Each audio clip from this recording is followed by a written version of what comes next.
Good evening प्यारे साथियों, नमस्कार। मैं शेखर यादव एक बार फिर से आप लोगों का हार्दिक स्वागत, अभिनंदन, वंदन करता हूं अपने परिवार सरस्वती कंपटीशन क्लासेस में। देखिए बेटा, आज मैं आपका स्पेशली आभार व्यक्त करता हूं कि आपने हमारे इस प्यारे से चैनल पर 1000 सब्सक्राइबर का परिवार जो है वो बना दिया है। बहुत ही खुशी की बात है, इतना जल्दी आपने ये प्रेम दिखाया, इसके लिए हम आपका आभार व्यक्त करते हैं। देखिए बेटा, आज तक की जो श्रृंखला हम लोग पढ़ते आ रहे हैं वो किस विषय पर थी, तो हमने सबसे पहले आपको पाषाण काल पढ़ाया, ठीक है। उसके बाद उसका विभाजन किस तरीके से रहा और कैसे उसमें क्वेश्चन आपके सामने बने और कौन कौन से स्थल पर क्या क्या हमें देखने को मिला, इन सब पर हमने बहुत ही विगतवार आपसे चर्चा की। और आज आप लोगों के सामने एक नया टॉपिक है जिसका नाम है इंडस वैली सिविलाइजेशन या सिंधु घाटी की सभ्यता। देखिए बेटा, सबसे पहला क्वेश्चन आपके दिमाग में ये पढ़कर होना चाहिए कि गुरुजी अब तक आप जो चीज बता रहे थे वो एक ग्रामीण पृष्ठभूमि थी और सिंधु घाटी सभ्यता एक बहुत ही विशाल क्षेत्र में विकसित हुई एक नगरीय सभ्यता थी और साथ ही साथ एक बहुत अच्छी व्यापारिक स्थिति जो है वो देखने को अगर कहीं मिली है तो सिंधु घाटी सभ्यता। यहाँ का नगरीकरण कुछ इस लेवल से हुआ था कि ये अपने नगरीकरण के लिए क्या था, फेमस था या नगरीकरण के लिए जाना जाता था। आइए प्यारे बच्चों, हम देखते हैं किस तरीके से यहां पर नगर नियोजन की व्यवस्था हुई और कैसे सिंधु घाटी सभ्यता धीरे धीरे विकसित हुई। ठीक है, तो हमारा टॉपिक क्या है बेटा, तो इंडस वैली सिविलाइजेशन यानी कि सिंधु घाटी सभ्यता। पहली अगर बात उठती है तो ये उठती है कि ये एक व्यापारिक, कैसी व्यापारिक और ठीक है नगरीय सभ्यता है। कैसी सभ्यता है, व्यापारिक और नगरीय सभ्यता है। पहली चीज तो ये बेटा, हम इसके नामों पर धीरे धीरे चर्चा करेंगे। ये क्वेश्चन सीधे सीधे पूछे जाते हैं कि निम्नलिखित में से कौन सी व्यापारिक संस्था है या कौन सी व्यापारिक सभ्यता है, इंडस वैली सिविलाइजेशन। कौन सी आपकी नगरीय सभ्यता है, इंडस वैली सिविलाइजेशन। तो सबसे पहले जो हम पढ़ेंगे इसमें वो इसके पढ़ेंगे नामकरण के बारे में। किसके बारे में बेटा पढ़ेंगे, नामकरण के बारे में। नामकरण क्या क्या है गुरुजी, तो नामकरण हम पहले देखते हैं। इसका पहला नाम क्या है, सिंधु घाटी सभ्यता। क्या नाम है बच्चा, तो सिंधु घाटी सभ्यता इसका नाम है। अब सबसे पहले समझने का जो मामला है वो ये है कि भैया सभ्यता क्या होता है।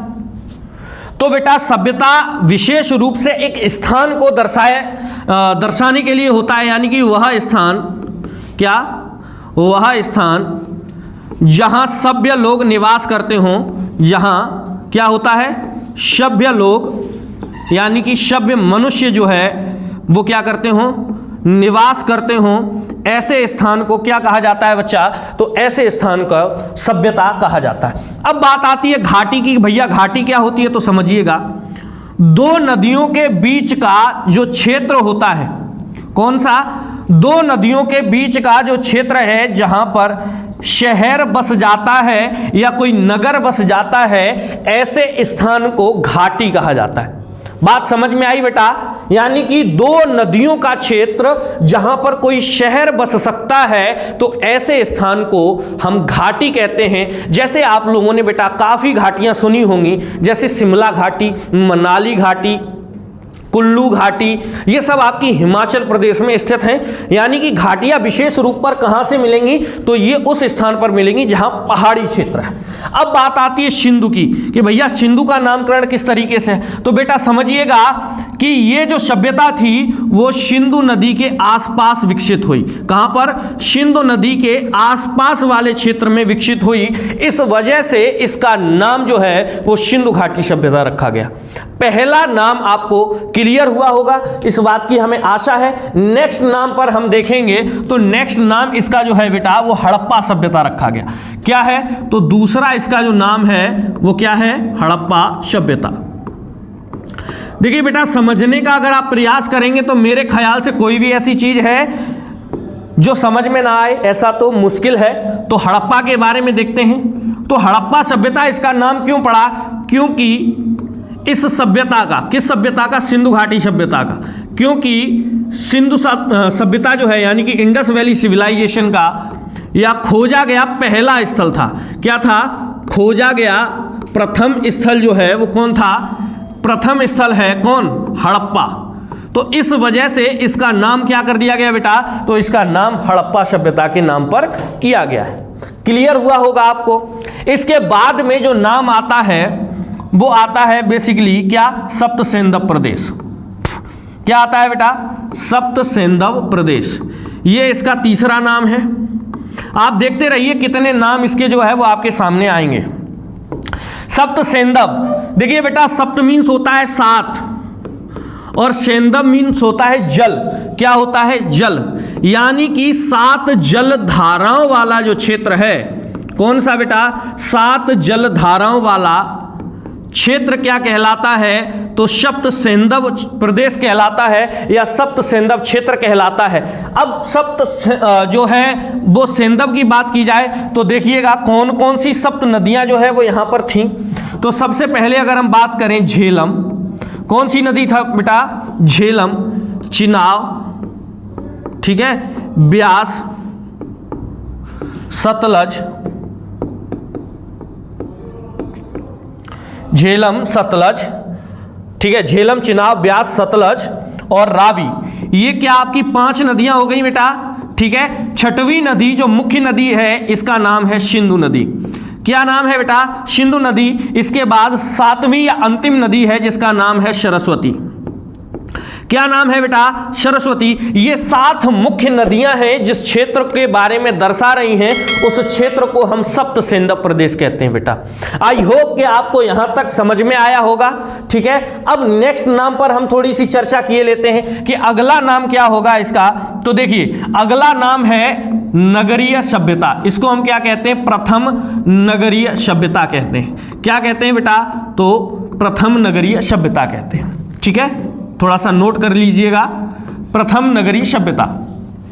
देखिए बेटा अभी तक आप लोगों को भी पता है कि हम लोग जो है वो ग्रामीण पृष्ठभूमि से क्या कर रहे थे, आ रहे थे, लेकिन धीरे धीरे विकसित हुआ क्षेत्र हमारा कौन सा, मेहरगढ़। देखिए बेटा अगर आप लोगों को पिछली क्लासें याद हैं तो आपको याद होगा हमने मेहरगढ़ को स्पेशली पढ़ाया था और बताया था वहां पर कि आपका कपास जो है वो पैदा होने लगा था और कपास पैदा होने की वजह से वहां पर कपड़े जो है वो बुनने शुरू हुए। धीरे धीरे मनुष्य के शरीर पर परिधान आया, यानी कि वस्त्र आए और वो नाप तौल की इकाइयों से परिचित होने लगा, ठीक है।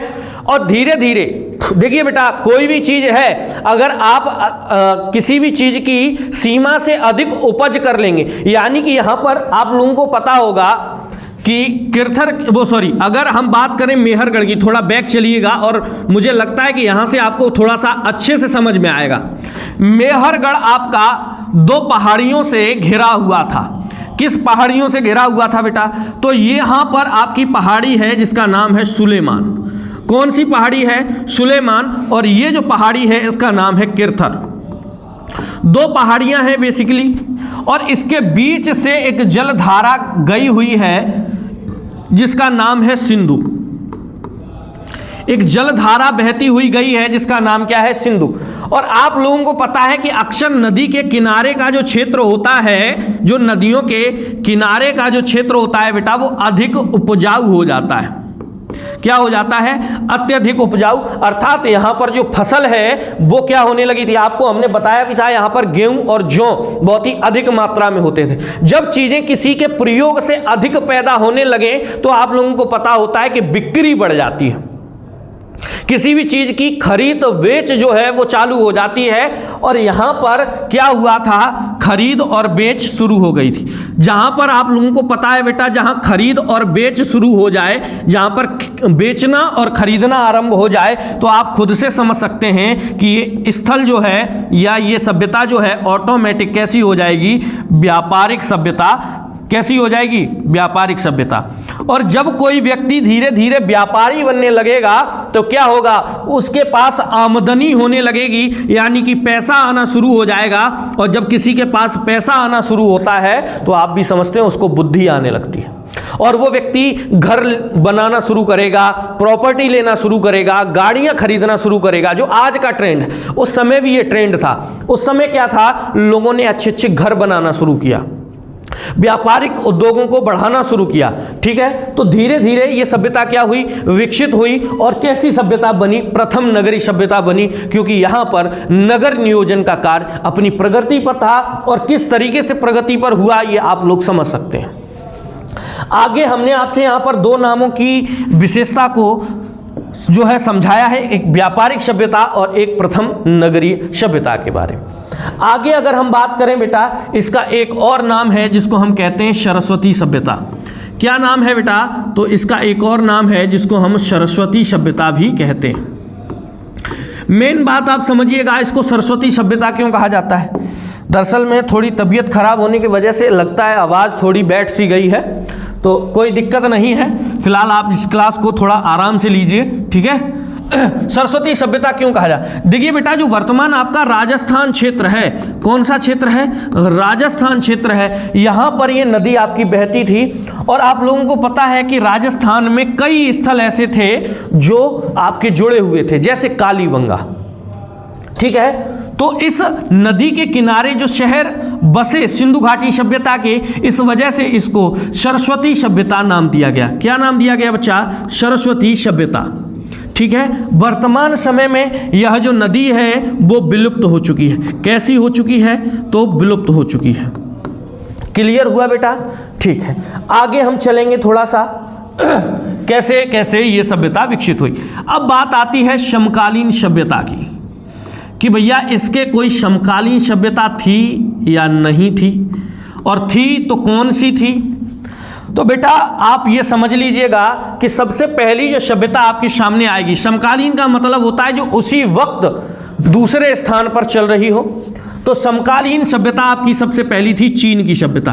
कौन सी सभ्यता थी भैया, चीन की सभ्यता चल रही थी। इसके बाद अगर बात की जाए दूसरी, ठीक है, तो दूसरी सभ्यता आपकी मिस्र की सभ्यता थी। कौन सी थी मेरे बच्चा, तो मिस्र की सभ्यता।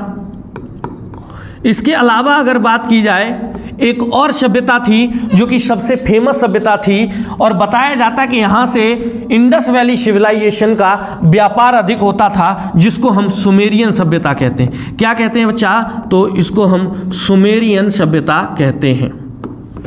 नाम याद रखिएगा, पहली सभ्यता का नाम है चीन की सभ्यता, जो कहाँ विकसित हुई, चीन में। दूसरी सभ्यता का नाम है मिस्र की सभ्यता, और तीसरी सभ्यता का नाम क्या है, सुमेरियन सभ्यता। ठीक है, तो ये तीनों जो है वो सभ्यताएं आपकी इंडस वैली सिविलाइजेशन की क्या चल रही थी, बिल्कुल समान अवस्था में चल रही थी, जहाँ से इंडस वैली सिविलाइजेशन का व्यापार जो है वो चलता था। आप लोगों ने एक स्थल सुना होगा जिसका नाम है लोथल, जहां पर आप लोगों को पता है कि प्रसिद्ध बंदरगाह या डॉकयार्ड बना हुआ है, जहां से मध्य एशिया के साथ लगातार व्यापार होते रहते थे। हालांकि उस चीज पर हम थोड़ा डिटेल में चर्चा करेंगे आगे। ठीक है, अब बात कर लेते हैं यहाँ पर कौन कौन सी नदी हैं। तो देखिए चीन जो है वो आपका बेसिकली अगर बात की जाए तो ये हांगको नदी पर है। कौन सी है, वांगको नदी। ठीक है, और अगर बात की जाए मिस्र की सभ्यता, तो ये बेटा नील नदी के किनारे स्थित हुई। किस नदी के किनारे, नील नदी के किनारे। और सुमेरियन सभ्यता की बात की जाए तो आपकी एक नदी पड़ती है जिसका नाम है दजला एंड फरात। क्या नाम है बेटा, दजला एंड फरात। यहां पर अगर कोई सभ्यता विकसित हुई है तो सुमेरियन सभ्यता विकसित हुई। इसके अलावा देखिए बेटा, इस सुमेरियन सभ्यता को एक नाम दिया जाता है मेसोपोटामिया की सभ्यता। क्या नाम दिया जाता है, मेसोपोटामिया की सभ्यता।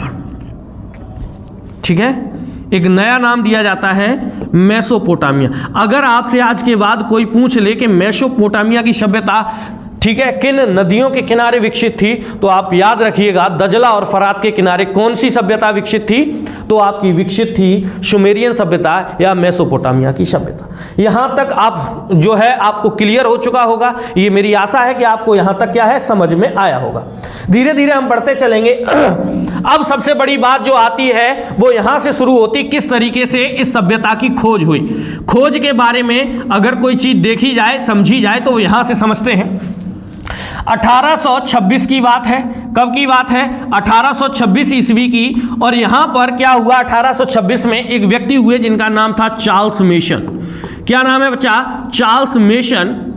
देखिए कुछ चीजें कभी कभी क्या होती हैं, अचानक हो जाती हैं, जिनको कोइंसिडेंस कहा जाता है। यानी कि अचानक से कोई घटना घट जाए, मान लो हम किसी और काम के लिए गए और कोई दूसरा काम आपके सामने हो जाए। तो वही काम जो है वो हुआ है चार्ल्स मेसन के साथ। चार्ल्स मेसन ने एक बात पढ़ी थी कि सिकंदर और पोरस का युद्ध अफगानिस्तान के क्षेत्र में हुआ। क्या पढ़ा? सिकंदर और पोरस का जो युद्ध था वो जो है वो कहां पर हुआ? अफगानिस्तान के क्षेत्र में। और जब ये भारत में एक अधिकारी बनकर आया, ठीक है, तो ये जो है वो ए ग्रेड के अधिकारी थे।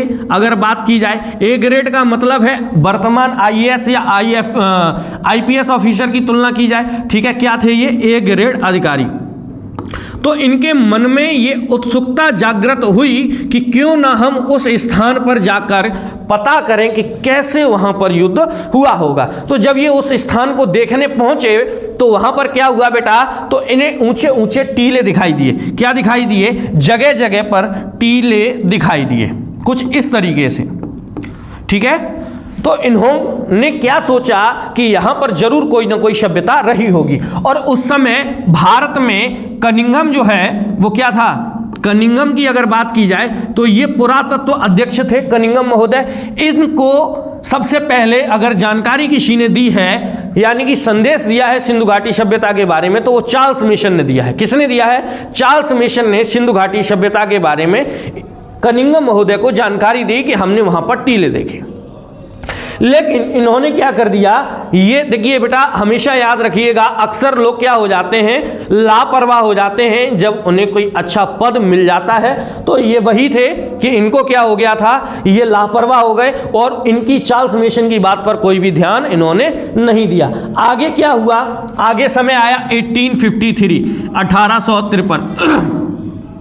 1853 का जब समय आया बेटा, क्या हुआ?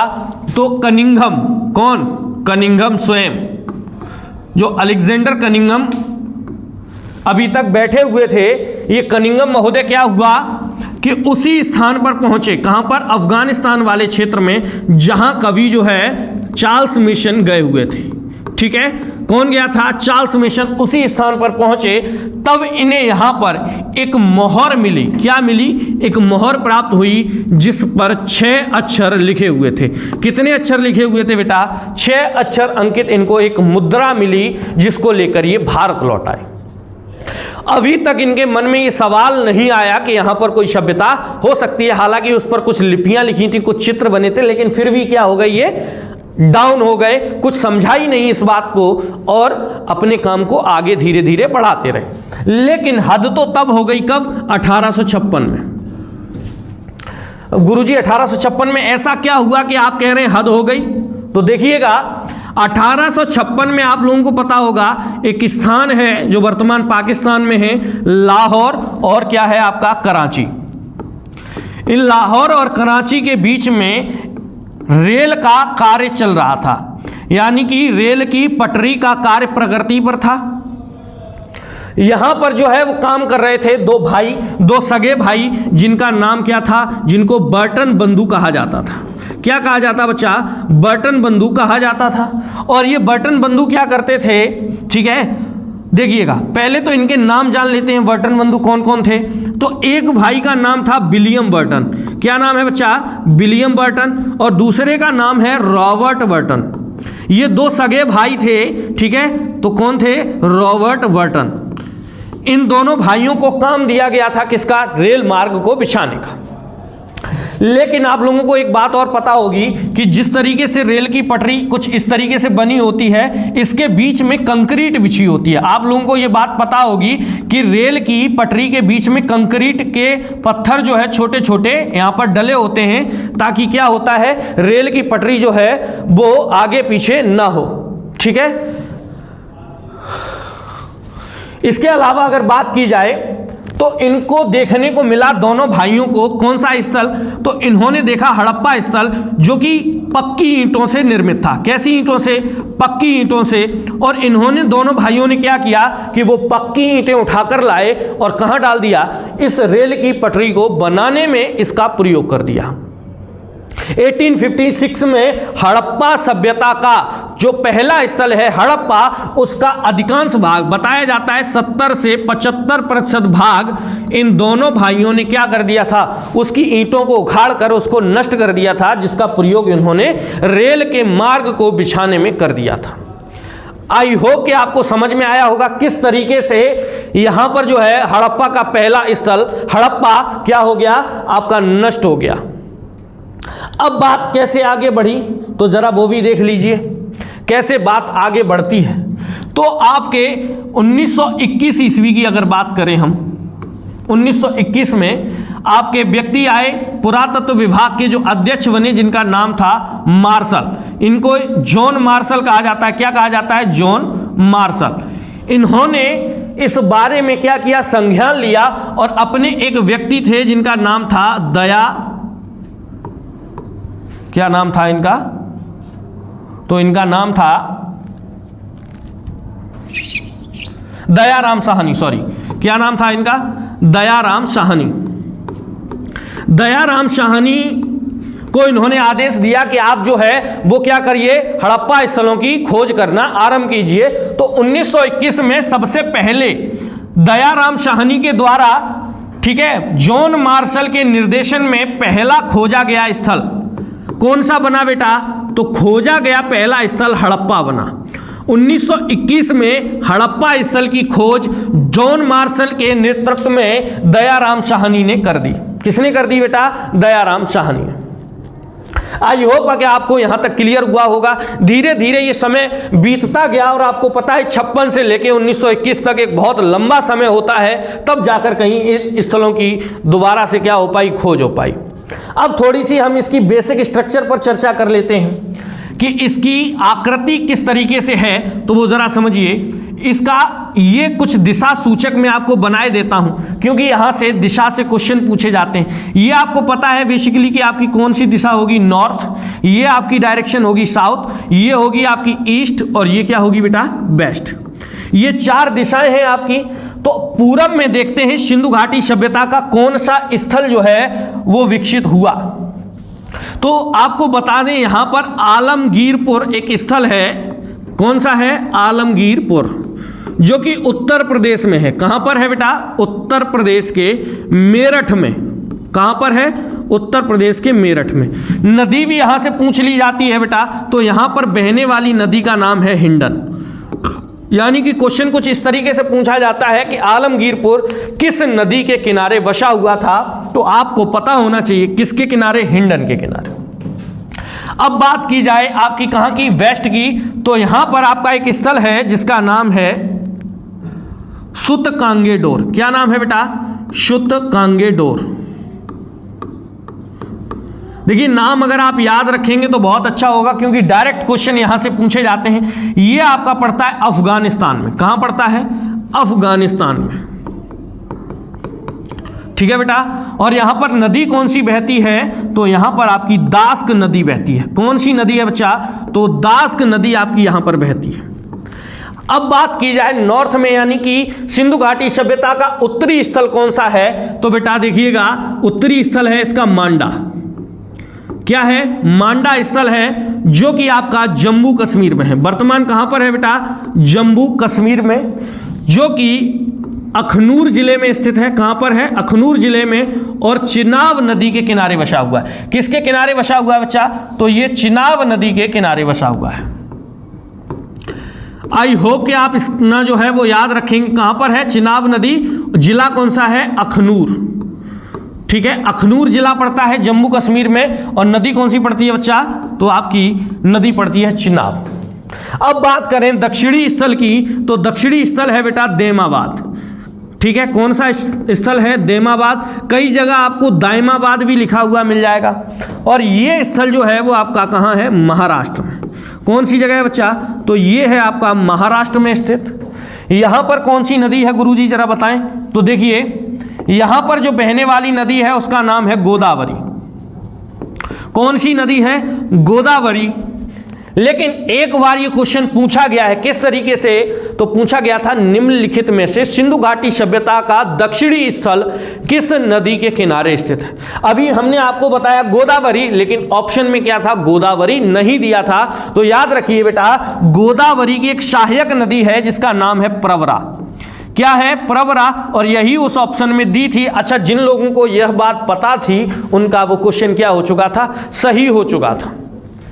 अब अगर आपसे बात की जाए तो ये स्थल कुछ इस तरीके से होगा कि ये स्थल कुछ इतनी दूरी कवर करता है, और इसकी अगर आकृति की बात कर लें हम, ठीक है, किसकी आकृति की अगर हम बात कर रहे हैं, रेड लाइन से हम इसको दर्शा रहे हैं, तो इसकी आकृति कुछ त्रिभुजाकार आकृति में क्या हो जाती है, बदल जाती है। इसलिए इसकी आकृति कैसी होती है बच्चा, इसकी आकृति को हम क्या कहते हैं, इस आकृति को त्रिभुजाकार आकृति कहते हैं।